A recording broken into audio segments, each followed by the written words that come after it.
You're about to hear a true story. A story passed down in whispers from a forgotten hospital in Vietnam.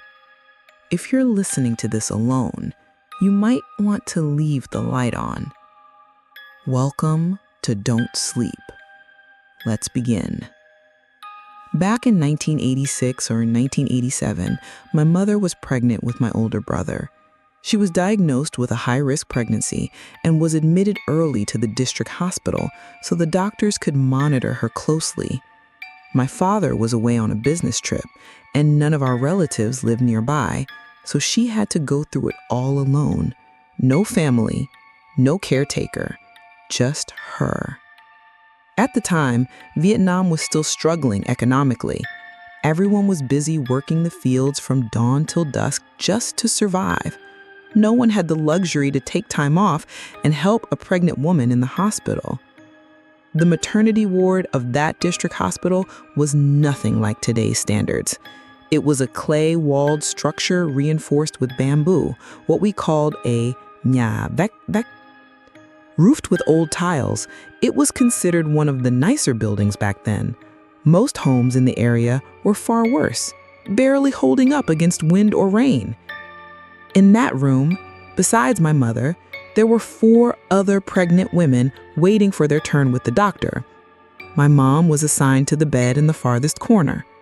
Right across from her, near the door, was a petite woman from the Thai ethnic group. She looked youthful and healthy, but was also diagnosed with a high-risk pregnancy and scheduled for a C-section. She was about 4 years younger than my mother, and the only one in the room who had someone caring for her, her mother-in-law. At first, everything seemed normal until something happened between my mother and the woman's mother-in-law. That old woman had pale skin and deep, shadowed eyes, but what disturbed my mother the most was the red glint in her eyes. Sometimes they looked normal, and then suddenly they would shift, unnaturally red, glowing, terrifying. It wasn't just my mother who noticed. All the patients in the room could sense something was off about that old woman. They avoided her as much as possible. She radiated a presence, like a shadow that lingered, silent but always there. Then came the incident. One evening, my mother accidentally spilled some hot milk on her. The woman flew into a rage, and right then, my mother saw something horrifying. The old woman bared her teeth like an animal. Her eyes lit up, blood red. Fine white hairs began sprouting from her face. It was as if a veil had dropped and her true form emerged. There were only 3 people in the room at that time: my mother, the pregnant woman, and the mother-in-law. The other patients had already given birth and been discharged. What my mother saw, the daughter-in-law saw too. And yet, the younger woman didn't seem surprised, as if she knew this was coming. She calmly asked my mother to step outside for a while. Alone, she stayed inside with the old woman, trying to soothe her. When my mother was finally allowed back in, she still caught that intense, hateful glare from the old woman. She couldn't shake the feeling. This is far from over. 2 days later, my mother gave birth naturally, against all odds. She recovered quickly and was released early. That same night, my father returned home with a bunch of bananas and a smile. But her worried face stopped him cold. He asked, "What's wrong?" She told him, "At the hospital, I spilled hot milk on an old woman. She got really angry." He chuckled. "So what? Did you apologize?" She nodded. "I did, but she wouldn't let it go. I think she's a vampire." He laughed out loud and set the bananas on the table. "You've got to stop with these ghost stories. You're letting your imagination run wild." My father was a district officer, a government man. At the time, officials were strictly anti-superstition. They were supposed to educate people, eliminate old beliefs. So when my mother said vampire, he didn't even consider it. But there was a reason she said that.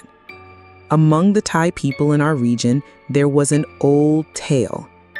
They say vampires live among us, indistinguishable by day. They eat, talk, live like normal humans, but at night, especially when the moon is full, they revealed their true forms. Pale white skin, a large red nose, long, sharp fangs. They feast on blood and rotting flesh. When someone dies, vampires lurk around funeral homes. After the burial, they dig up the corpse and devour it clean. There's even a story from the past. A Thai man once fell in love with a stunning young woman. Every night they met in secret. The later it got, the more beautiful she became, her skin glowing paler and paler under the moonlight. Eventually, they married. Then strange deaths began happening in the village. Some suspected the wife, but the man refused to believe. Until one night, his own children died, and he saw her. Fangs sunk into their tiny necks. Her face, no longer human, was that of a demon, red-eyed, long-toothed, with a monstrous nose. From that moment, a warning passed down through generations of Thai people. If you see someone too beautiful at night, be careful. They may not be human. There are even old ways to test someone suspected of being a vampire. Put garlic in your pocket when you feel someone following you. If it's a vampire, they'll flee. Or invite the suspected vampire to a quiet place. Grill a frog or toad and put it in your pocket. The smell drives vampires mad. They can't help themselves. They'll reveal their true form. If that happens, you must run. Leave. Even move far away. Because once a vampire chooses you, it might not let go.